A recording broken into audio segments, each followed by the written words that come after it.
Warning, the following episode is going to contain hijinks, phenomenal music, and may make you stop your car on the side of the road.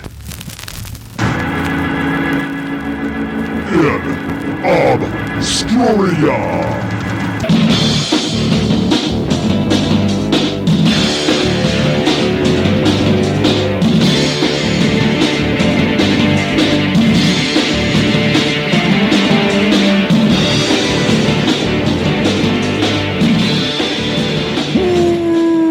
Welcome back, my friends, to the InObscuria podcast, a podcast where we exhume obscure rock and punk and metal, and we put them in one of three categories: the lost, the forgotten, or the should-have-beens. My name is Kevin Williams, and that guy right there, it's that time of day. It's Mr. Modelo. Yeah, they're out of Michelob. Oh.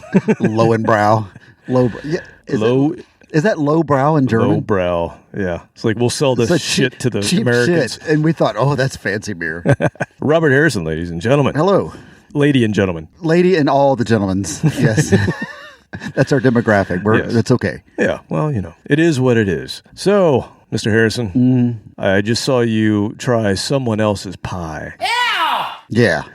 My eyes are... You said no, sir? Darting around. It's like taking a hit of crack after you've been clean for, 4 days. Somebody left a pie here. Somebody left a pie in my house. A real pie with real sugar. So if you recall, in a couple episodes ago, I made a faux key lime pie, but it was delicious and sugar-free and fat-free, and you can just shovel it down. I could, because it... And it was free to me because I didn't pay for it. Yeah, exactly. It's free all around. Free, great. It was delicious. And then last night somebody left a pie, and it was about half of a really good, like gourmet key lime pie. And right as you were walking up the stairs, I took a bite. And it's just one of those moments of ecstasy, but too much. Like you hit the spot, but you hit the spot really hard, and my brain was very conflicted. And I'm already wired to the hilt because I've spent 6 hours in Atlanta traffic today and never left Metro Atlanta area. Ooh. Yeah, there's a lot of that going on. No wonder today. You just hit the cocaine. Yeah, I had to have a bump of key lime pie. Wow. Just before the show to get going. So I'm going to have to calm down, have a beer, settle into this. And it's hot. Yeah. It's hot out there. It was gorgeous. Just shh. This morning, it's hot out there. This morning, it was 79 degrees at 8 o'clock in the morning. Very temperate. I got to drive for 2 hours in rush hour traffic, but I decided that it wasn't that important to get where I was going in a certain amount of time. So I took back roads for about an hour and went down like Riverside, Powers Ferry, Northside Drive, all those multi-million-dollar neighborhoods back in there. It's like you're in the mountains, and just said, fuck it. I'll get there eventually. Took a Sunday drive. I took a Sunday drive on a Wednesday morning, and it was glorious. Then that's a country song somewhere. Edit that out. I'm going to copyright that before it gets on there. So I'm easy.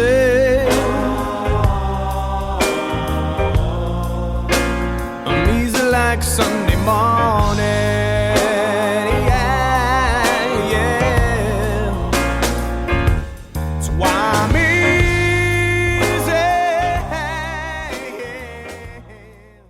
But then this afternoon, I had to get back on the road, and there was no back roads from here to Gainesville, Georgia. And so rush hour traffic, drove 2 hours up there and 2 hours back to pick up my transmission, freshly rebuilt, and got back 5 minutes before the podcast started. So I feel like I accomplished it. So how hot was that? That was warm because Jackass over there that's chewing on the bone had to stick his head out the window the entire time. So the window's down as I'm doing 75, 80, maybe 85 sometimes miles an hour. Did he swallow his tongue?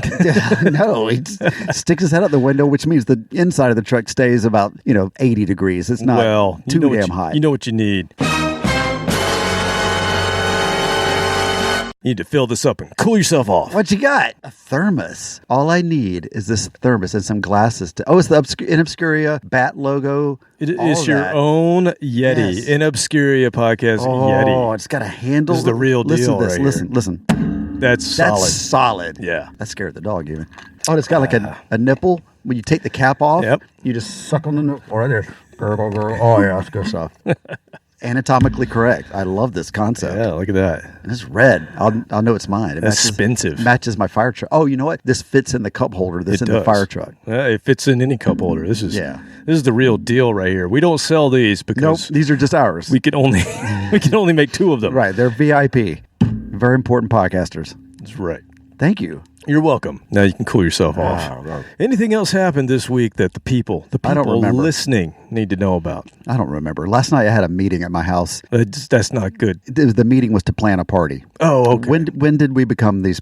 Well, maybe me. Plan a party. Remember the good old days? That's why the pie was left? Yeah. You had a planning party with pie. With pie. I cooked dinner and somebody else brought pie for the planning party. Did you offer potatoes as well? No, just broccoli. Pizza? Just broccoli. A piece of me. Peanuts. Yeah.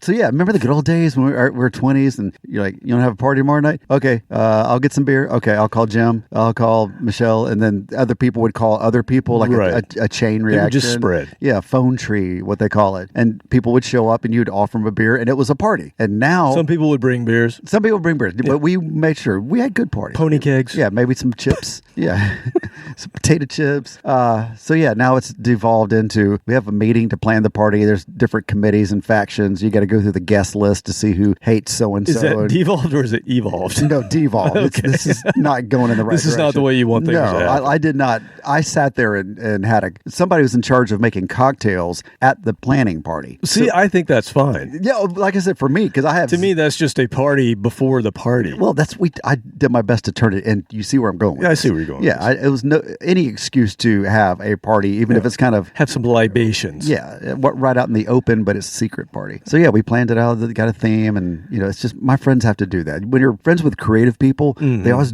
want to do theme parties and dress up like this. I don't care. I just want to open my front door. You're a real artist. You just show up and do shit. Exactly. I've never been into that. Don't care about it, but still What like to be artist around plans it. anything? No, Come on. No, I'm all about It's that. not real art. Just keep it simple. Can't plan art. Whatever happens. That's my art. Right. So Exactly. that's what happened this week. It's called shit art. Yeah, a lot of planning to have fun later. Got it. And trying to have fun while you're having. So, can you reveal the theme of this next party? Is it a cheese machine? No, we've had that one. No cheese machine. The cheese fountain was filthy. Oh, you've already done that. That's we right. did that in sticky because it went everywhere. We turbocharged it by accident, and it just was like cheese pyrotechnics in my kitchen. I mentioned that you should have a dip party, but you haven't done that yet. Oh no, I forgot. I need to start writing this down. We talked about that. I thought that was a good idea, and okay, that's Who doesn't coming up like a next. dip? Yeah, 7-layer, 12-layer, 2-layer dip. And you do it in the summer when you can take a dip outside. No, because it's too hot. No. I set up the hot tub twice. Hot tub. You can have a cold tub. We tried that, and it was weird.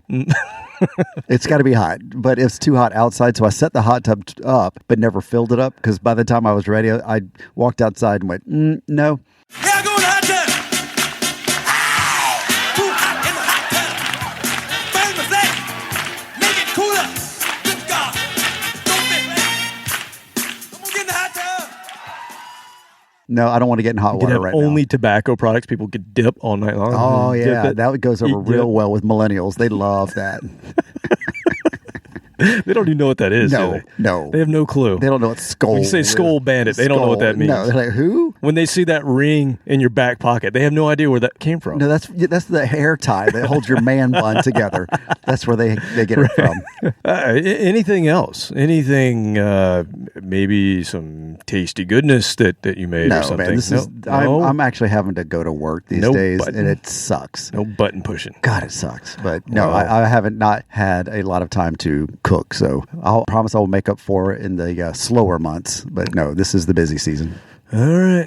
In other podcasts, they get to push buttons, but, when you have podcast button pushing envy, go listen to Pot of Thunder, Cobras and Fire. They have nice buttons. Growing Up Rock, Slamfest podcast. Oh, no, his button Decibel sucks. Geek, Sean Geek, and Fast Brett podcast. They have 2 buttons. They're almost at 500 episodes. That's pretty Really? amazing. Congratulations to We're the geek and we're the right frat. behind. We're so close. We're catching up slowly. Every week we catch up. In 10 years, we'll still have half the amount that they have. Exactly. A to Z Radio, Metal Up Your Podcast, The Hustle, Disciples of the Watch, Podcast Rock City, State of Amorica, Rock Strikes 10, Potter Than Hell, The Ron Keel Podcast, The Kiss Room, Ages of Rock, Retrozest Podcast, and Doomed. Forget about Monty.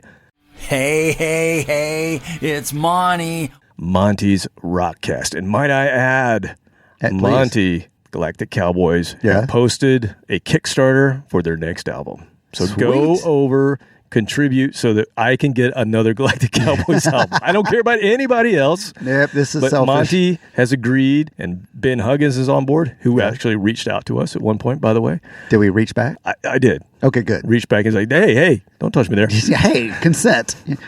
Ask consent before you touch But us. I noticed he's been doing some other podcasts, so we might have to get Ben on the program. Talk about Galactic Cowboys, talk about the new album. Hell See? yeah. See where I'm going with this? We can give them suggestions. Exactly. Hey, on that second song? Like, hey, we wrote 3 songs for you. Yeah, here you go. Just don't We were change in a them. band a long time ago. We know what we're doing. Don't change anything. Just go right in and play it. Do you know from the list that I just listed, you know who else has a new album? Sean Gee? No. Keel. Ron Keel is finally putting out his, I don't know what he's calling it, his triumphant celebration of everything he's ever done. It's called, let me get it right, Keel World. One word, I think. Keel World. Because he's had Keel Fest. He's had, I almost said Keel Fest. Like, no, that's wrong. That is the festival. Right. No, this is Keel World, and it's basically him going back and doing some Steeler with. He like brought the guys back together. Oh, kind of like the concert. Yeah, so it's kind of like Keel Fest then. It's like Keel Fest, but it's new music recorded by the band. Okay, so they're not So relying new Keel songs, on their old new hits. Ron Keel songs, new Steeler, and then we get some Ronnie Lee Keel. Ronnie Lee. Oh yeah, we get some Ronnie Lee. We'll get Was that Iron the- Horse. was that That's the his other country band. phase? That was the country. Yes, that was Ronnie the Lee Keel. early 90s. I forgot that part. Early 90s, he had to reinvent Oh, yeah. Ronnie Lee Keel. Hey, you know what? The dude works his ass off. He works his ass off. And so, anyway, I salute that. you too can go out and support Ron Keel. Just go to ronkeel.com, I believe. Drop him some love. Drop him some cash and love. Anyway, enough hawking other people's shit. Come visit us at InObscuria.com and buy our shit. Drop us some love. Exactly. Like us, share us, Facebook, X, and Instagram. We actually have some people that follow us on X. I need to get more Really? involved with that. I've never been there. I've done a little bit there, but I need to get more involved there. All right. So last week, we tried to check on a local celebrity, I guess you would call her here. We tried to phone Madame Dubrow, and we got a weird message on your phone. I don't think we reached the shop. So I had to go check out, make sure Madame Dubrow was okay. They built a new old Austell occult and donut shop, and I wanted to go check it out. I got over there. Is it the same property or is it down the street? No, it's down the street. It burned. That's right. Interdimensional travel sometimes catches Just on fire. the friction, yeah. Yeah. So she informed me that they closed for a little bit and have just reopened in another dimension. So they were doing some traveling again, but they're back. They've returned. They have refocused and rebranded. So That's it's smart. it's a new shop. That neighborhood's changing over there. Yep. Gentrification, So they are now the Austell Occult and Bait Shop. Well, the river, yeah. The river's right down the road there. Well, I asked about that, and she said, well, it's any kind of bait. Anything you want to catch, they sell the bait that'll get it. So it's not just fish. So catch a cold. Anything you can catch, they sell the bait to get it. So Okay. go check it out. Is it now live bait? all live? All live. Yeah, all live bait. Yep. For dead things that you want to It's catch. very noisy in there. Lots of screaming. She was selling off some of their ancient inventory because they've changed their theme, and so she sold me this. The mugs? This magic lava lamp. Oh, that. Next to your Yes. thermos. And she said, if we turn it on and we gaze into the lava, Check the cord first. I don't want you to burn this place down.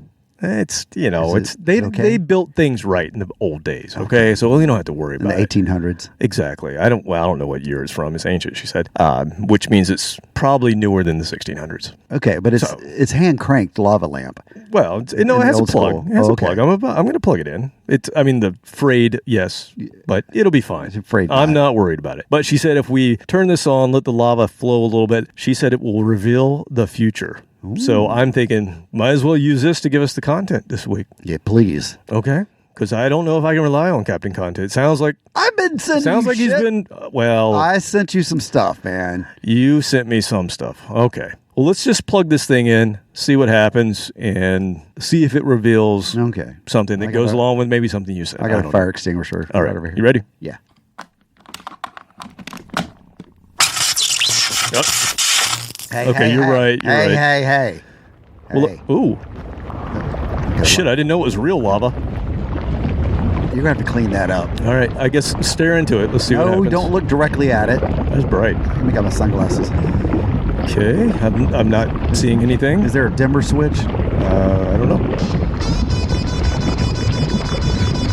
Is it a buzzing noise. A little, is that the cord? Let me shake it. Right. Ooh.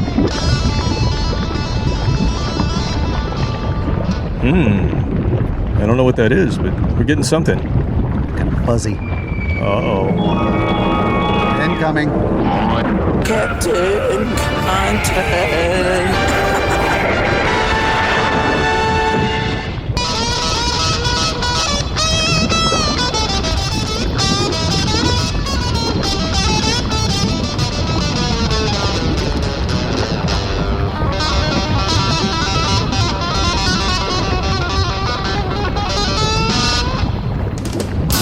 Oh, yeah, here we go. Uh-oh. God damn. Oh, shit, it broke. Really? I'm sorry. That was sounding good. I was very excited to hear what that was. Sorry, there's lava everywhere. You have lava insurance? No, and Dia's not going to clean that up. Yeah, I don't think you should lick that. It's a little hot. Yeah, a little steamy. Oh. Well, at least we got the show. Thanks for leaving a steaming pile on my floor. Again. I was going to say, and it won't be the last time. Yeah, I'll rub your nose in it. Oh, but at least we got I think I got it. You got it? What we're going to do today? No. No? It's just a tease. Well, okay. I think I need more info. we're going to do episode 239, Acid, Rock, and Proto Metal from the Crypt, Volume 6. We're going way About back. time. Yeah. Oh, yeah. I need a good acid trip. We covered the history of this in episode 3, 32, 86, 145, and 207. Those are your lottery numbers this week. Brought to you by Steve Smith. Play Chevrolet. on, Georgia. Come out, check out the new Chevy Malibu. Hot dogs, balloons for the kids. Yeah, so basically, if you love metal, you love the stuff that came out of the 80s, the chunky stuff, and you thought that it only came from The Who and Cream and Zeppelin, Sabbath, Deep Purple. No. Nobody ever thinks that. Okay. Aerosmith, Rush, Hawkwind, Blue Oyster Yes. Cult. I'm going deep. Deep? No, that's not deep.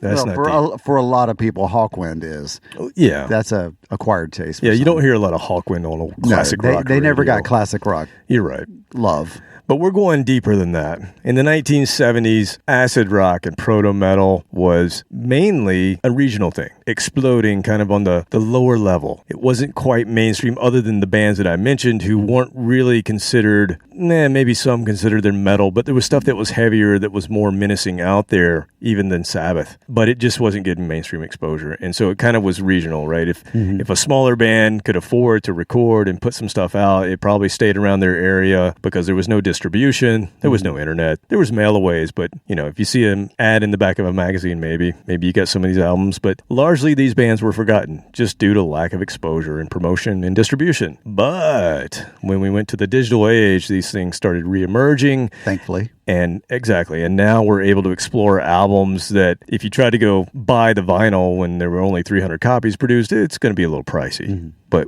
at least we can go out and steal digitally. I've never done that you can prove. Now, I will say you are correct because half of this week's tunes come from the one and the only Captain Content. You have been listening to a lot of this stuff over the last couple of months, especially the last month. Yeah, like and I you said, have sent me some stuff. I could use a trip. And so do you want to explain why have you been going down this path of this early 70s kind of acid stuff? Is it just the mood? It's just the pendulum swinging back and forth, back and forth. I'll get overloaded on one thing and classic rock perked back up again because I haven't been listening to it in a while. So then what do? I go back and start listening to it again. And then I was working on the car in the garage, and for about 2 days, Journey popped up. So I was listening to some of the Journey. And You went deep, right? You went through everything? No. Oh, you didn't? You didn't hit their more obscure early stuff? I've already dug very deep and obscure stuff, but I was going for the hits this time. Okay. And I kept going back and forth. And so it was a lot of stuff that I'm familiar with. And so all of a sudden I got a hit on social media for acid rock, and I stopped and listened to it again. It's just, it comes in waves like that. Hawkwind, I'll go through a time where I'm in the shop working, building something, and for 3 or 4 days I'm listening to Hawkwind, and then move on. And you to still something haven't else. heard a repeat. No. They put out an album this year, by the way. Did they? And it's awesome. I can't wait. So, yes, typically what I do is like a new band that I've never heard of. Toady Griggs sent me one today. Savage? Yep. We haven't played them, have we? Savage, I don't think we have. First of all, how did that name not be taken 2 or 3 times. It's a great band name, but he sent me one, and apparently they've got an album, maybe 2, and I kept listening to it over and over again, even though it was repeating. I had never heard it, so they weren't, registering as, I've heard this song before. It took like 3 times before I was like, oh yeah, now I remember this song. So we've played Sweet Savage and we've played Savage Master. No, this is Savage. Just Savage. Really good. Basically, they are 1980s Wasp. I mean, dead on. Sounds like Blackie. Sounds like the whole band. It's really good, but it's recent. I would appreciate if you would call him the chairman when addressing Tony Griggs. Oh, sorry. Your Honor, the chairman. All right, well, let's get into this. Let's get some acid rock going. Let's feel good tonight. What do you say? Let's do it. Let's trip. Please. So you sent me this band, and sometimes you just send me, I don't know if you're sending me the name of the band or if you're sending me a name of a song. I have to do research. Well, that's because I don't know either. Okay. Well, sometimes you make me do extra research, but this one, you sent me the band name and you said, this band should be included in our Southern Rock episode, way south. Yeah. So this is a really, really far. This is past a the equator. Mexican rock band that you sent me, and I loved it. Yes, absolutely loved it. So this is a band called El Ritual. Ritual? How would you say it in Spanish? Just like you did. Okay. You got to get a little bit of a You have to have a just a little bit. And that's only one R, so it's just a tiny ritual. Okay. All right. So a Mexican band from Tijuana that started playing in the late 60s, and they were one of the main bands at Avondaro Festival, which was basically the Mexican Woodstock. And you can go look this up on YouTube and see some amazing Mexican acid rock bands, including El Ritual. It's very cool. This was the video that was recorded. Was this the live video? I can't remember. Well, there was 2 I think I sent you that were. I'm trying to remember if this was the Latin one. American bands. I don't think so. Okay, that was another band. That was the Peruvian band. I'm thinking of the Peruvian band. Okay, well, we'll get there. Okay. Yes. Skip it ahead. That's okay. Rewind. Yeah, so they were at this Mexican Woodstock, and nearly all the members of El Ritual, I'm going to keep saying it, That's okay. were also members of another band we haven't played yet, but we will, a very infamous Mexican acid rock band called Los Dug Dugs. That one's easy. You got that one. Nailed that one. I love that one. Dug Dug. Yeah, so all these guys were in that band at one point in time. El Ritual, I didn't get it that time. I got to roll it. Hold on. No. El Like I Ritual. said, you're rolling it too much. But it's fun. I know, but it's just one R. Okay.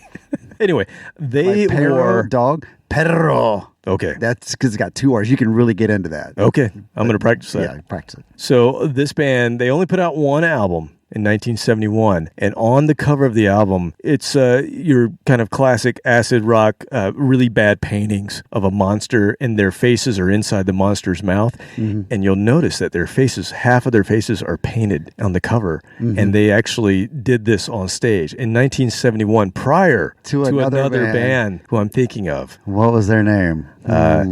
Alice. No. Chains. No. King. No. Kiss! Woke the dog up. He's looking out the window. No, he looked back at you. There's your Kiss connection with a K. Yes, so they were wearing the face paint prior to Kiss. But they only did half. They only did half their face. Yeah, so that's where Gene's like, no, we're going to do all our face. We are going to steal from the Japanese and do kabuki. Yes. Exactly. Steal from them, and a little bit over there. Yes, and charge you extra. Yes, so only one released 1971. However, if you jump on YouTube, I found a reunion performance that they did in 2021 as part of a 50th anniversary live show for the Avondaro Festival. I don't even know if I'm saying that right. That's close. Sounds good. And there's also a documentary that's in Spanish, which I tried to watch a little bit of and didn't realize it really wasn't. Next time, come over and I will translate it in real time. Oh, he was speaking fast. That's okay. You can slow the video down. Well, I will put the link. How about this? I'll put the link in the show notes. Yeah, and people can go and learn Spanish. Exactly. We are teaching. Forget Duolingo. Just watch YouTube videos. Exactly. All right. Well, let's have a little Duolingo of our own here from El Ritual. Now, let's see if you get this one. The name of this song, Mujer Fácil. I don't know. Mujer Fácil? You know what that is? Easy woman. The last part of it is prostituta. Yeah. Okay, yeah. I think we got that part. Easy woman. Yeah, yes. Easy woman. Yep. And so here we go. This is El Ritual.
Got you every time I pay. The way to be. Just a wanna feel like some. Just a wanna touch your skin now. Just a wanna feel like some. Take it from me now.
Alexa. Yes, I wanna touch your skin now. Yes, I wanna feel Alexa. Yes, I wanna touch your skin now.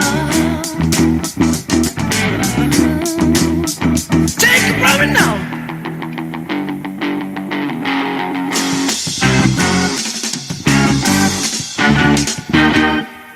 Oh, that was good. I needed that. That was trippy without being overly trippy. You know, there's a lot of stereotypical things bands rely on when there's, you know, more of the psychedelic nature. That was just kind of a weird arrangement, very light, very open, that the guitars were almost buried compared to that baseball field sounding organ. Like, that's what it made me think of, not necessarily just a cool Hammond organ. It was like the Mets, you know, Wrigley Field or something like that. Yeah, the only thing I don't like about the recording is the way that they did the panning. Yeah, everything's of the drums. faded. So yeah, all of the kit are in the left ear, and I can't stand that. I want to hear it in the guitar stereo. was on the left, the organ was Yeah. on the right. Oh, you know what? They used to do that a lot back in the 60s. I was thinking the guitar was really buried, but the guitar was on the left and the organ was on the right. I'm half deaf in my left Well, there you ear. go. I That's forgot right. about that. Yeah. Yeah. The exploding pyrotechnics last fall didn't help that at all either. There are other bands. I think the Doors had some releases like that. I think, you know, it's kind of that weird stereo setting that they did. Well, that was a time. new thing. I mean, think about it. People listened to records on mono record players for forever. Yeah. And then all of a sudden headphones Hey, we and can stereo. split it. So yeah. So that was a let's do novelty. hard pans to the left and right. Yeah, that was a common Van theme. Halen, early Van Halen's Yeah. hard pan, which is all I always thought was weird. I like it. I think it's really good stuff. The only thing is I just don't like to hear the drums not in stereo. It just drives me a little nuts. In other Right. songs, they have congas and bongos and stuff. But and if you weren't they'll listening, fill the other side if up. you weren't listening to it on headphones and you're just you had a Bluetooth speaker, it's not going to show up like that. I wish there was another version of that that's Yeah, in more stereo. mixed, like they did a later not panned. mix. But anyway, cool stuff. Thank you for sending that. All right, I'm going to give you one now. So I'm right. going to give you, this guy's from America. American. What part? North, south, east? No, he's East America? originally from We don't New like York those East City. Americans. He's from New York City. Oh, okay. And this guy's been active on the music scene since the 60s. His name is Sonny Vincent. You ever heard of Sonny? Vinny's brother? What the hell did you just say? No, definitely not Vinny's brother. Okay. Definitely not. So, Or sister? I don't know. no, Vinny's his sister. Oh, that's right. Wow. Can't keep it straight. So, if you have heard of Sonny Vincent, most people know him as a punk rocker who was in a band called the Testers, who used to perform at CBGB's and Max's Kansas City. It was that whole punk scene of the mid-'70s, late '70s, and the Testers were one of those bands that always played that scene. However, prior to the punk scene, he was in several short-lived acid rock bands with the names of Distance, Fury, and my favorite, Liquid Diamonds. Ooh. That's a great name. That sounds like a Prince album. Yeah, or stripper.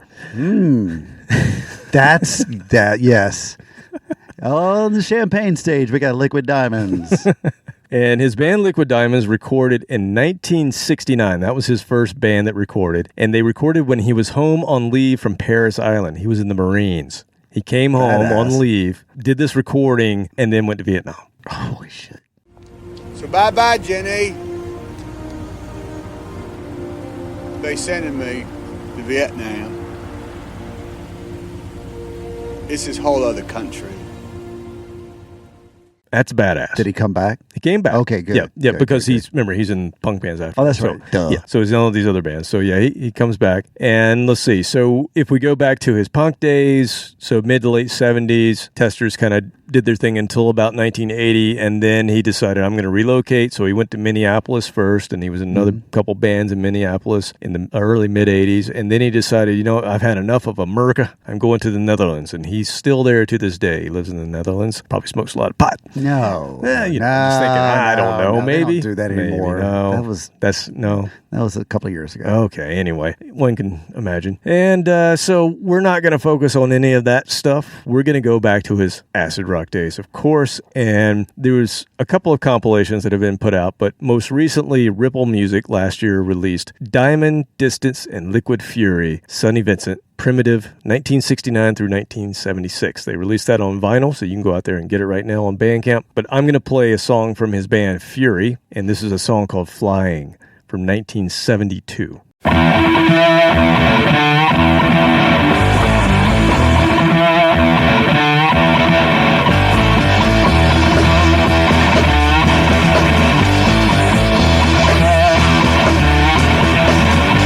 We're flying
in a rain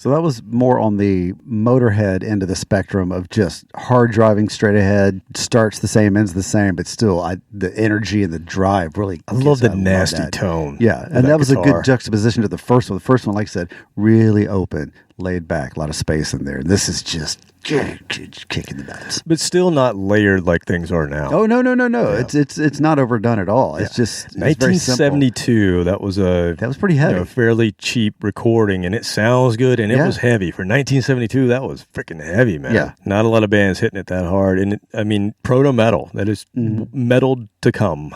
It's almost there. It's pre-Motorhead. Exactly. All right. Protohead. Ooh. That. That's episode 241. No, that's what it is when you get into the motel. It's Protohead.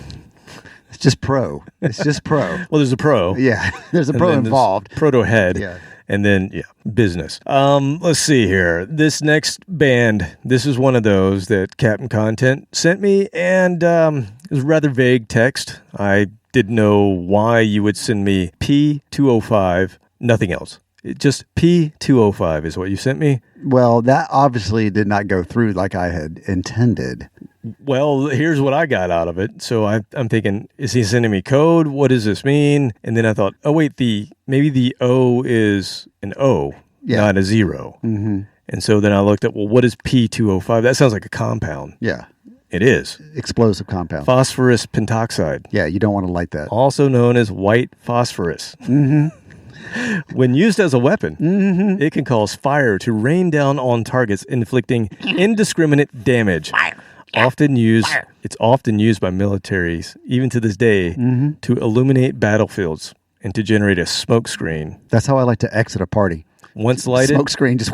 Yeah, once ignited, white phosphorus is very difficult to extinguish. Yeah, it's bad news. Bad stuff. They do that in the that war thing over there in Russia and Ukraine. Yeah, so I looked that up. I'm like, this sounds bad. Is this illegal? Is this one of these war crime things? So it is not illegal under international law and the law of armed conflict as long as it is being used defensively as a smoke screen or as a battlefield illumination. Yeah, they're not really sticking to those rules. If the targeted use is incendiary weapons directly against civilians, it is illegal and is considered a war crime. That and open trenches, where the guys are hiding. Yeah, they're using it in right now. Israel's using it as well. Oh yeah, that's right. Yeah, they're oops. If you see all that smoke that's on when you see report on the battlefield on the war and there's this white smoke. Yes, that's what it is. Oops, sorry white about that. Phosphorus. My bad. So that's what you sent me. White phosphorus. Did you? What are you like committing arson? Well, not that night. I mean, sometimes yes, but not that particular. Well, night. then I figured it out. It's also the name of a band formed in 1970 in Windelstein, Germany. See, you knocking that out of the park there, sir. You're Spanish, I don't know, but you're German and Swahili. Both of those are excellent. I'm great at Swahili. Yeah. Kenyan as well. In Kenyan. Yeah. Yes. So this band, P205, played progressive hard rock in the early 70s. They never really got out of being a kind of regional band in Germany, though. In 1978, they released their only vinyl, and they only produced 300 copies. And it's the only thing they've ever released. So if you find one of those, hold on to it. It might be worth a little bit. $300 or $400. Yeah. They disbanded after they recorded that album and put it out. And so it released in 1978, so you would think it would sound very 1978, maybe a disco hit here or there. No, that's not what this was. It was basically them playing acid rock, this proto metal stuff from the early 70s. They just never got around to recording it until later. And it got released on a tape and on CD in 1993, and then it got re-released again in 2004. This is super obscure. I just need to know, how in the hell did you discover this band? Or were you sending me white phosphorus? It was late. I cannot be responsible for my Google searches after about 10 o'clock. This may be the greatest obscure find you've ever sent me. If you look at the timestamp on there, it probably was really late. Yeah. Like I said, I hope and pray that the person that's in charge of looking at your Google searches to see if you're a terrorist or something like that, I hope they were sleeping and not really paying attention. Well, I did all this research, so who knows what's coming my way. Yeah, you and I, now you're linked. You're terrorist adjacent. Right. Yeah. So however you found this band, this is pretty cool. I have no idea. It's like super acid. This is acid rock. This is the definition of acid rock, and it's got a little trippy progginess to it as well. So it's very German. So enjoy some P205, the music. Yeah, not the tame, not the white tame phosphorus. stuff. No fire extinguisher needed. I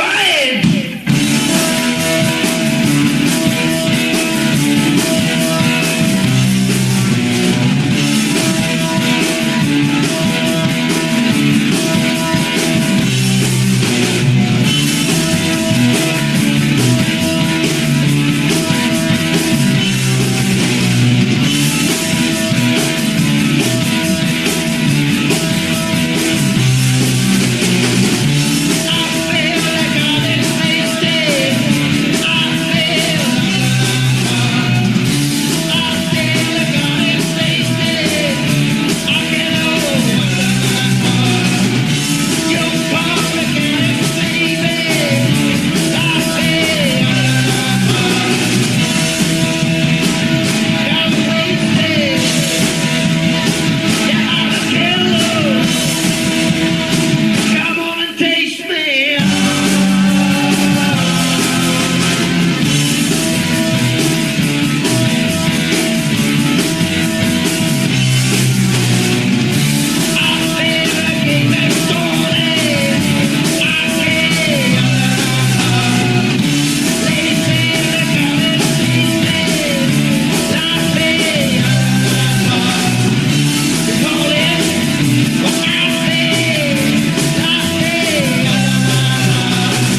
Once they came up with that chord progression, they're like, that's it. We're going to just do that the whole damn song. Yeah. They obviously liked Hawkwind. That was very Hawkwind. Oh, God, yeah. And I was looking at the connection 20 years apart from the early 70s to the early 90s of Nirvana. Touch Me, I'm Sick. What the hell did you just say? It had lots of similarities for both of those songs. Not Nirvana, but okay. Touch Me, I'm Sick. What was it? Did they cover that? It's a Mudhoney song. Oh, well, Nirvana's version of it then. Fine. It's Mudhoney. I'm talking about Nirvana's version of the Mudhoney song. Sorry.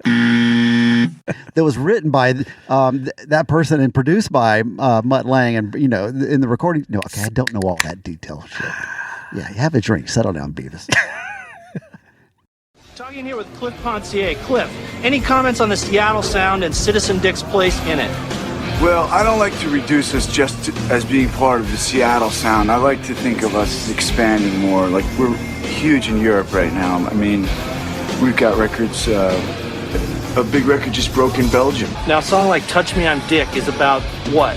Well, I think Touch Me, I'm Dick, in essence, speaks for itself, I think that's basically what the song is about. It's about, I think a lot of people might think it's actually about, my name is Dick, and, you can touch me, but I think, it can be seen either way. You dick!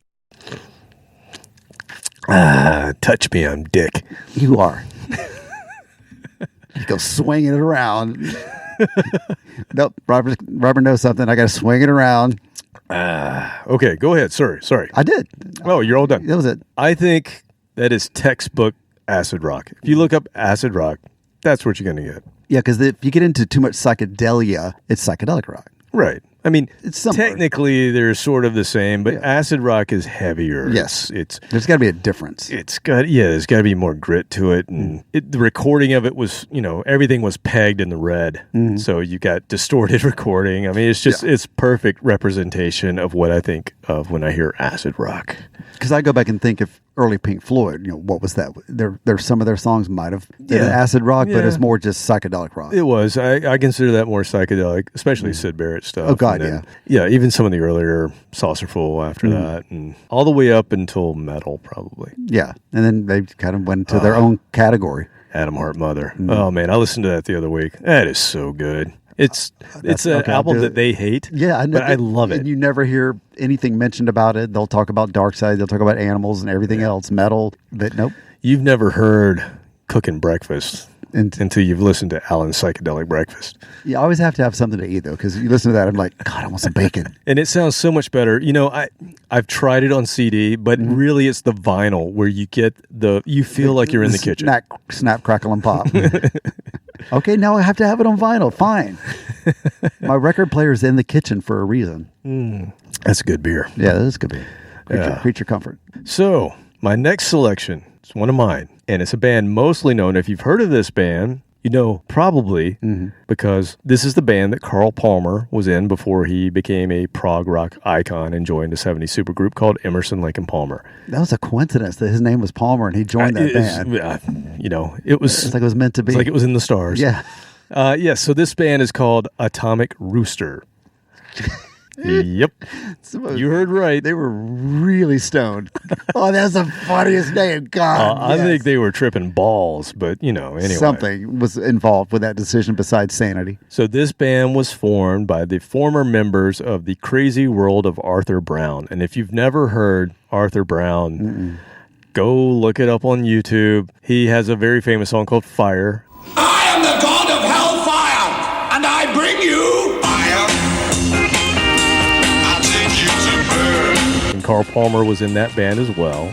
And Vincent Crane, who's in this band. And so they left Arthur Brown because he's crazy. It's in his name. He used to wear these hats, and he would light them on fire. And he would do all this kind of performance art. And he was considered crazy? Yeah, they called him, it was the Crazy World of Arthur Brown. You should go check it out, though. He's an interesting dude. So if I do shit like that now, people go, oh, that's Robert. He's just Crazy World of Robert Harris. That's what this show is.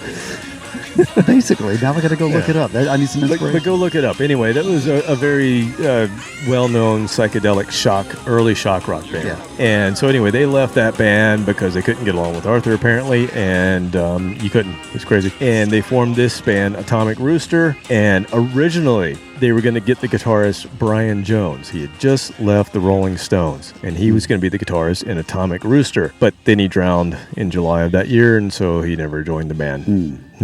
There's conspiracy theories That's about Arthur. this. Where was Arthur? Maybe, yeah, where was Arthur Brown? That's what we need to find out. There are lots of That's conspiracy our theories separate about podcast. Brian Jones. Separate podcast. Go listen to Right. Conspiracy Theories with Arthur Brown. I am the god of hellfire! Just hold your wad there, fella. Absolutely. So they released their debut album that same year, 1969, and then in 1970, Palmer split, joined that supergroup and go on to become rich and famous. Atomic Rooster journeyed on, and they released a few more albums, and then two of the guys kind of splintered and went and they formed this band called Hard Stuff, and we've played a band called Hard Stuff. Yep, episode 86, volume 3 of this series, we played Hard Stuff. Those were the guys that were in Atomic Rooster originally. Yeah. But we're going to go beyond that. Okay. Because Beyond the Atomic Rooster. Atomic Rooster kept going. They, people are coming and going, no, we're gonna stick this out. We are Atomic Rooster. We are gonna become famous. Their sound shifted as they went a little bit further in the 70s to a mix of proto metal and soul and funk. Really? You don't hear this often. No, you do not. There's a few bands that did this, but this is cool, in my opinion. So they released their fourth album called Nice and Greasy in 1973, the year I was born, which is how I was when I came out. Too much detail. Well, it's TMI. all true, all of us. It's true for all of us. TMI. So they put this album out, and I'm going to play a song from it. It's actually a re-recording of another song they did earlier in their career, but they funked it up, and they metaled and funked it up. Much like, what was that band? Mother's Finest. Oh, well, not quite there, but, because it's an English band. It's a little bit but they're different. getting to that, how they kind of melded the rock and the funk together. That's right. So we're going to try this out from Nice and Greasy. Here's a song called Save Me from Atomic Rooster.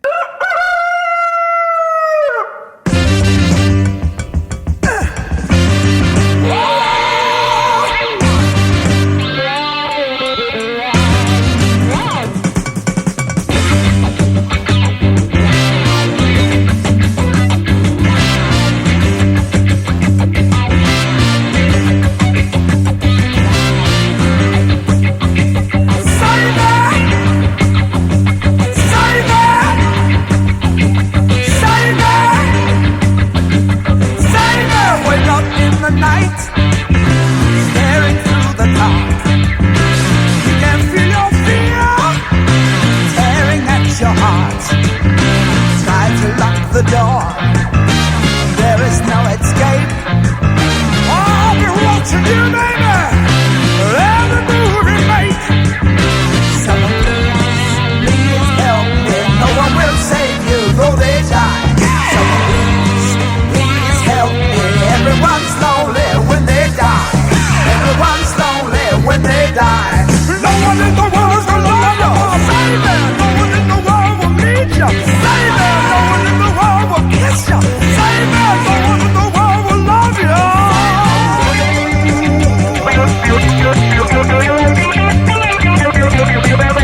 No one in the world will kiss you.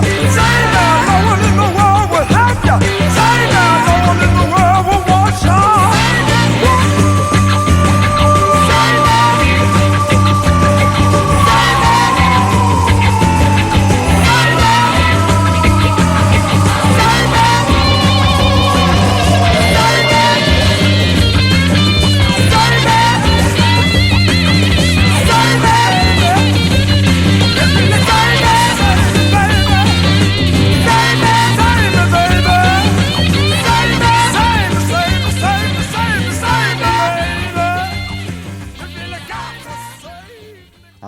Me and Atomic Rooster. Yeah, see? Not so bad. No, silly name, good silly band. name. Guitar effects in there, really good. Use some similar stuff that Gilmore used. But yeah, that's... You should dig in. Four albums of good shit. Yeah? Yep. Okay. And then they disband in 1975. But they come back in the early 80s, put out 2 more albums, and then they're gone again. Yeah. The 80s stuff, was it? Oh, we might similar? explore it. Okay. No, we We'll might leave that explore for it later. It's one of those, hey, new decade. We should try something new. Add more keyboards.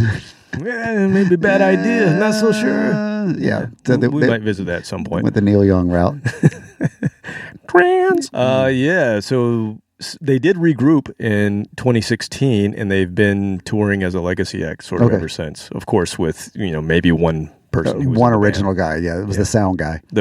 Exactly. He was the original fan. Exactly. He's sitting in the audience by himself. Like, hey, I'll keep it going. I'll turn the volume up for you. Yeah, Atomic Rooster and Arthur Brown. 2 of the early it's on my Google list English tonight. prog / acid / shock rock. Yeah. So go check it out. All right, I'm going to give you another one of my picks next. Okay. Another American band, a psychedelic rock band formed in Connecticut, New Haven, Connecticut in 1966. So this is a true psychedelic rock band. 66. We're going way back. We're going way back. We're going to play something from 1970. They only record one album. Doesn't come out till 1970. But they were one of these original psych rock bands from the northeast of the old United States of America, so I'm sure they were doing all kind of hippy-dippy shit. And they released their debut single called To Be or Not To Be in 1967. I think that was copyrighted. I'm not sure they really do that. But Maybe it was public domain by then. Maybe, I don't know. maybe. They released this in 1967, and it became a regional success for them. It's also one of the rarest and most sought-after releases for avid record collectors. So it brings a pretty rabid collectors? Avid. Oh, we can say rabid. Yeah, sure.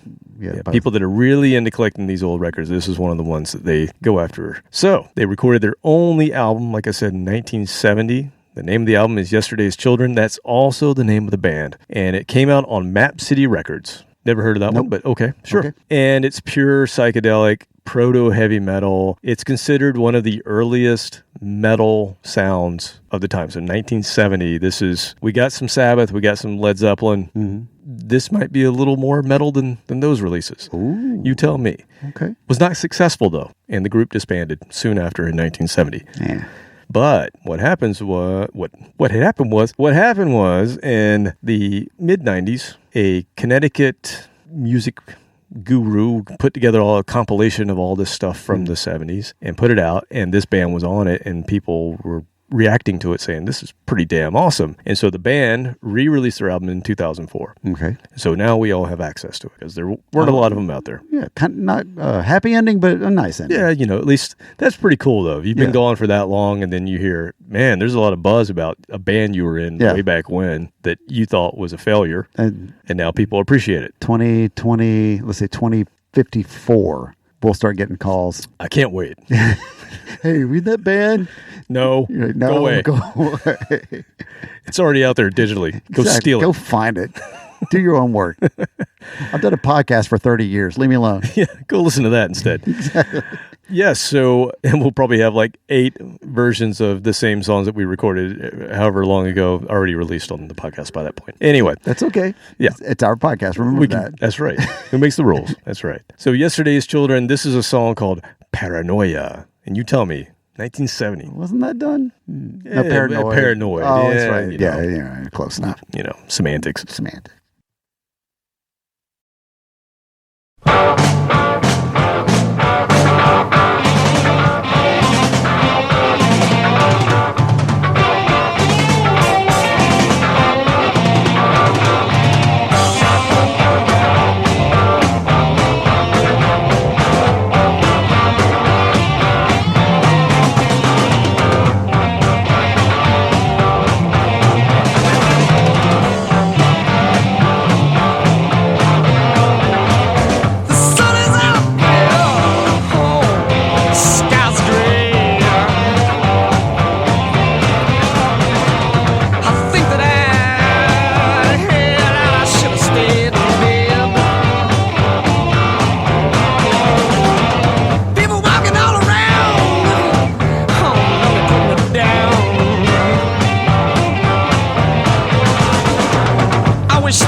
2 guitar leads at the same time, one in each ear. Different things going on the entire time. Yeah, it was a lot, but this is very different than the first song we talked about, how it was a little unsettling because there was so much disconnect from left to right. But this, with each lead, one in each ear, you could really pull it apart. I don't know if listening to that on a Bluetooth speaker, you'd be able to get that. That's nuances. true. If you're listening to this, put headphones on for that song. Yeah, exactly. This is one song you definitely want to just kick back, and plus the beer kicked in right during those leads. I'm like, man. Oh, that's good timing. Another fine example of acid rock. Yes, that.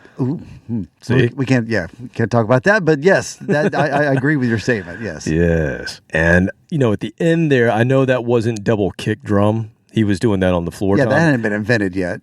Well, it had, but not. He was basically giving us a taste of, hey, this is what everybody's going to do. Everyone's going to do in 10 to 12 years. When was the double kick invented? Ginger Baker was doing it with Cream in the 60s. I had no idea. I thought that was just... Yeah, Keith Moon did it with The Who. Okay. The early 60s. I'm not a drummer. I don't know these things. But it wasn't to the same effect of... It was just more briefly. They did a lot of like stuttering rolls kind of rolls and things, but not a constant like, which became the metal staple. Absolutely. It was just invented in this song. At the end, I know it's not what he's doing, but it basically replicates exactly what you're going to get from every power metal band. Probably. That's where somebody hears it and puts their own stamp on it. Maybe it's not the guitars aren't as crunchy as some of the others that we've played, but I think this was a true blueprint for this is metal to come. I think Gary Rossington and Alan Combs, guitar player, was the guitar players for Skinner. They heard that and like, wait a minute, we can both lead at the same time? Well, we don't have to flip a coin? Tony Iommi did it. I mean, he couldn't do it live, obviously, but he did it on recordings. But he was playing double leads, but they weren't matching. And Skinner would have 3 guitars. Yeah, 3 guitars leading on stage, just chaos, but it worked. Mm-hmm. Play some Skinner, man! If I could leave here tomorrow. I might. All right. Well, let's see. I've got another one before we get to the final Captain Content selection. So this is another one I'm going to bring to you. And I thought, you know what? You got the filler before the dessert. That's what it is. No. This is part of the main course. Oh, okay. Yeah, it's a 7-course meal. Here. I'm stuffed. So course number 6, you're almost getting to where you have to unbutton the top button there. One more piece of pie before I go to bed. Exactly. So this is a Canadian acid rock band formed in Toronto in 1968. You're tripping on syrup. That's the name of their album. I know. I saw the set list. They signed with an independent label and recorded their debut in 1972. And then it got picked up and re-released by London Records in 1973. And London Records said, hey, 2 of these songs need to be re-recorded. They're not quite what we want. Mm-hmm. And so when they re-released it, they said, record 2 of these tracks over. We're going to let you go to Toronto Sound, and we're going to let this kid named Terry Brown, we're going to let him record it for you. Okay. So Terry Brown produced these 2 tracks that they put on the re-release. Terry Brown would, in a few years from there, 2 years to be exact, would go on to produce the first dozen Rush albums. He's the guy behind the Rush sound. So that's a pretty cool connection with this band. With a K. Oh, okay, gotcha. Oh, yeah, you were supposed to do the Rush. Cool connection with a K. Yes. Or Rush resemblance. There you go. Reference. Rush. Right, that's a reference, not a resemblance. Sorry. I am not on my game. I've had beer. That's all right. This band's name, War Pig. Mm-hmm. One word, though. Oh, come on. So, obviously, fans of... Well, they formed in 1968. Maybe that was prior to Sabbath releasing it. And they're in Canada. They hadn't heard about it yet. This is true. So... That's right. They didn't hear Sabbath until the 80s. They get the news like 6 weeks later. Yeah. You dicks! So I don't know, man. Was War Pig, was that a big, like, hippie? It must have been a hippie phrase for what was going on in Vietnam. Yeah. So maybe that's protesting the war pigs at the time. Got it. Okay. So it's a common... We don't use that term anymore. You don't hear it that much. But it's the... Except in reference to Sabbath.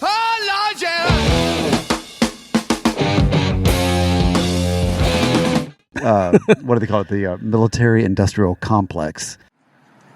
What the hell did you just say?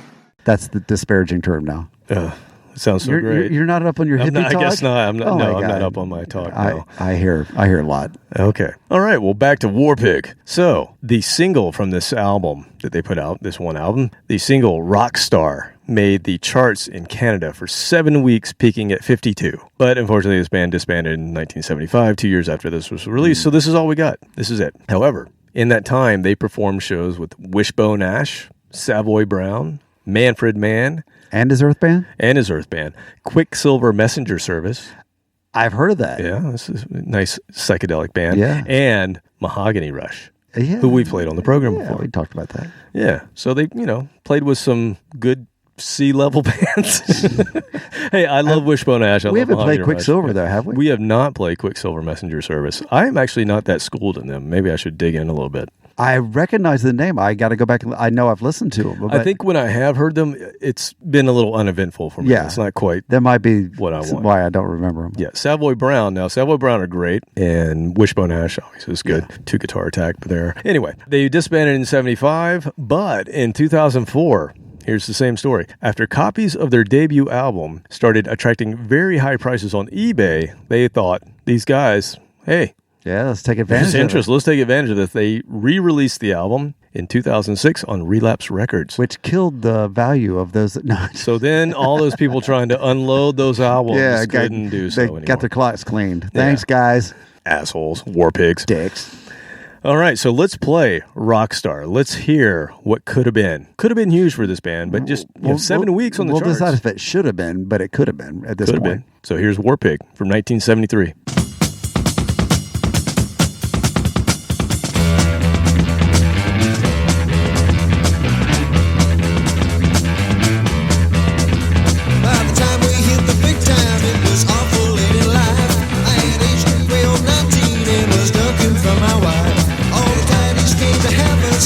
Turn them through the night. Oh, the hot life of a rock star stole away my virgin wife. Well, it's high time to tell me I'm the star. It's high time to say I'll go far.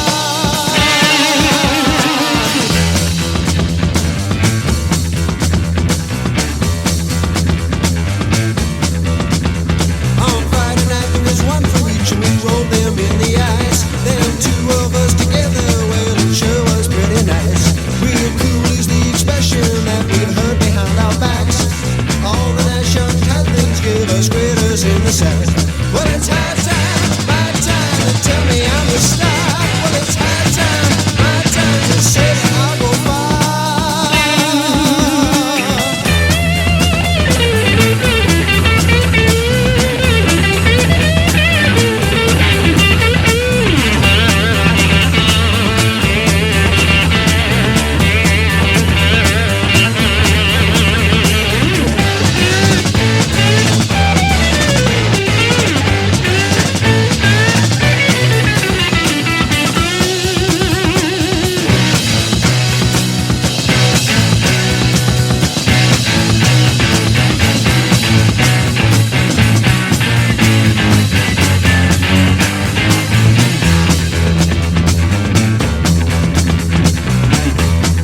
If you had merged the Doors with the Strokes, it's a weird mashup, but it's what it sounded like. 'Cause that intro and the verse, try to run, try to hide, break on through to the other side. I was going to say it's probably a good thing they broke up because that was like 1 degree of separation from Speed King by Deep Purple. That too, yeah.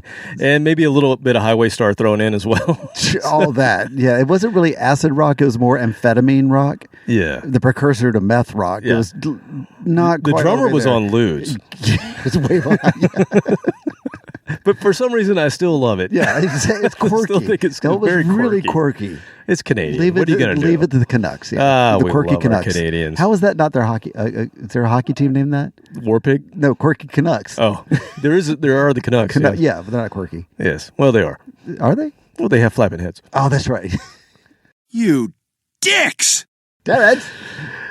All right. So it is the end of another Acid Rock episode, but we're going to end. This is the end. Speak of the Doors. We're ending with another Captain Content pick. So if it's bad, people can blame me. You are correct, sir. Yes! Don't think about all the other songs. Just think about that very last one. You sent me this one not too long ago, and I looked them up. Doom Rock from Pasadena, California. Who else is from Pasadena? Little Old Lady. What the hell you say? Well, maybe. What the fuck was that?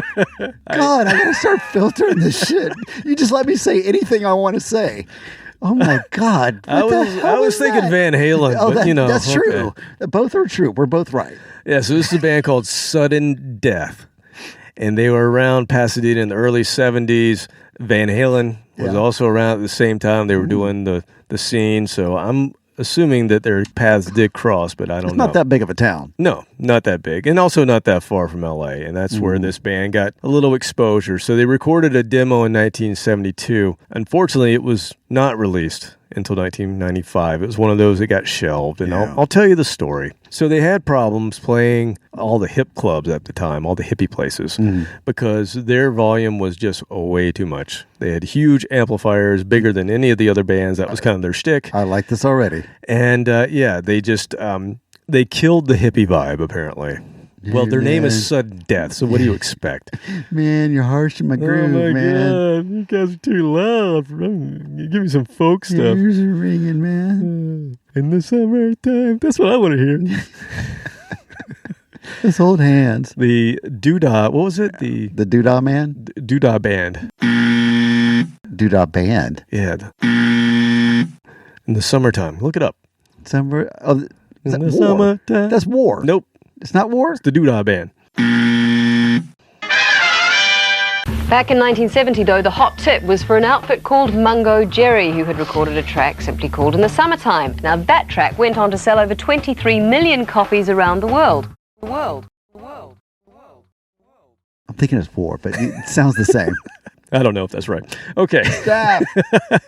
Get the staff on it. Okay. Anyway, so they're at a gig in Venice Beach. That's where you go when you're too loud. You go to the rough neighborhood of Venice Beach. They're going to dig it. And they caught the attention of one Kim Fowley. If you recognize that name, No. he's the guy who put together a band of all teenage girls called The Runaways. That Kim. That Kim Fowley. Kind of a dirtbag. Yeah, I've heard. But Never met also kind of a mogul when it comes to the music business at that time. Also, the co-writer of 2 songs off this album called Destroyer. The songs were called, one was called Do You Love Me, and the other one is one of my absolute favorites called King of the Nighttime World. Do you know who I'm talking about? That band? Nice. Was it Hold on maybe? now, I forgot. What could have been? No, it's maybe. Kiss. Second Kiss connection with a K. Dog just looking at me like I'm an idiot. That's 2 of us. Well, that's true. Sorry. Is that out So, loud? Kim Fowley, along with a producer named Michael Sunday. Is that his real name? No, Come on. that's a hippie porn name. name. Porn name. Yeah. Even better. Hippie porn. So he's the guy that produced Blue Cheer, which was the preeminent acid rock band, Blue Cheer. Summertime Blues, if you haven't heard their version of Summertime Blues, it's classic. It's amazing. Summertime. Anyway, they were looking for America's answer to Black Sabbath. and they thought this band Sudden Death were it. And so Kim Fowley, being the sleazy dude that he is, he's like, all right, guys, we're going to go cut an album. I will get you a contract, guaranteed. Even though you're not hot teenage girls, Yeah. I'll still work with you. Exactly. Even though I'm not going to try to molest you. Yeah. So he invited them to record a demo at Columbia Records on Sunset Boulevard in 1972. And the session lasted 6 hours. And the band basically just played live in the studio. That's kind of how we did it. That's how they do it. Tells you if you're a good band or not. That's true. for sure. And then Kim never came through with the contract. Oh, and Kim. The record sat on the shelf. The band dissolved, and the record just sat on the shelf until the 90s. And somebody got it, got the rights to it, and decided to release it. And so I give you Sudden Death. Well, you gave me Sudden Death. And this is a song I picked called My Time Is Over.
right, two things stand out on that. First of all, the guitar tone on that. God, fuzzy, a little bit of wah and phaser on it. Who knows what else? God, the sound is so cool. What also comes to mind is we talk a lot about how this is proto metal in a way that, you can see where the guitars evolved into, how the drums evolved into, all these things. With this, the vocal stood out, how the upper register, a lot of the acid rock, it's just the normal voice. Metal evolved, and all of a sudden it became really cool to have that 3-octave up voice a la Rob Halford and other singers just like that. So, it started off even with Iron Maiden. They kind of progressed, skyrocketed once they found that new lead singer. And there was definitely a gallop in this song, which is the other thing that Iron Maiden did very well. So you find those things that you can see the future coming down the road. And that was the first time I thought about the vocals, how that evolved also. And that's in a few of these songs where you get a little bit of that. I think there was a lot of influence, obviously, from Plant. Yeah, he was doing it, but it was more bluesy. And also Ian Gillan in Purple, he did some of that as well. Okay. So, but those bands were based in the blues. Yeah. And even Sabbath, if you listen to the first 2 Sabbath albums, very based in the blues. I didn't get that from any of these bands that we played. They'd already crossed that line and just made it past that. Yeah, they were trying to do this new metal thing that wasn't really NEW. Right. Not yes. NU. You're right about that. Yes. No. Oh, no.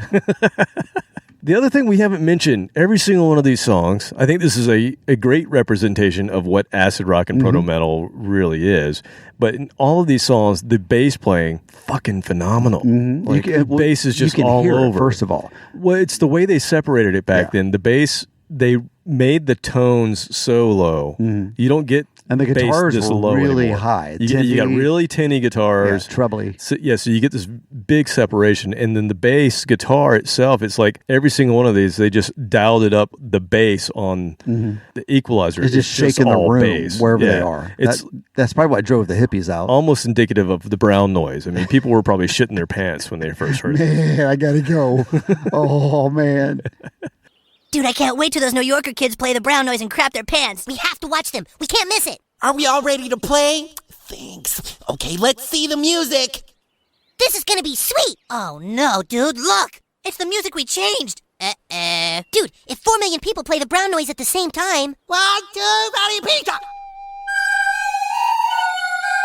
No! Stop! Stop!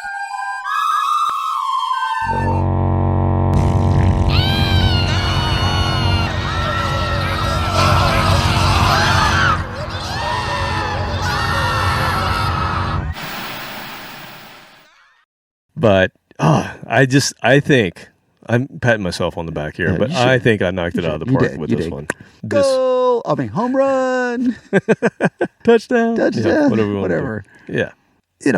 We're 6 of these in the series. Still. And there's so many more to visit. We're all finding them. Thank God for the internet and digital stuff like that we can just kind of browse through. Because that's what happens. I'll find one. Yeah. And then that algorithm kicks in. It's like, oh, what about this one? But there are thousands of these bands. It's unreal how many bands there were. There were always a lot of people say now everything's saturated because everybody can be in a band. It always was that way. That's true. It's just you didn't have distribution. You didn't have a way to get it out to people. And you now can sit you do. and listen to all these brand new bands from Saskatchewan, from Timbuktu, South America. You can listen to it in real time as soon as it hits the internet. But back in the day, if you weren't in the area, you didn't know. Nope, not at all. And then they went away. And you weren't going to hear it because and so your impression was there were 3 of these bands. Exactly. There are only 3 proto metal bands. Because those are the ones within 100 miles of you. Yeah. No, there were thousands of these. So we can just keep this series going as long as we want. And I want. We want, yes. So we will. As we mentioned, we make the rules. Exactly. So that's what I got for you this week. Let me go get to work, find you some more. Okay. Get on it. Until then, next week. Later!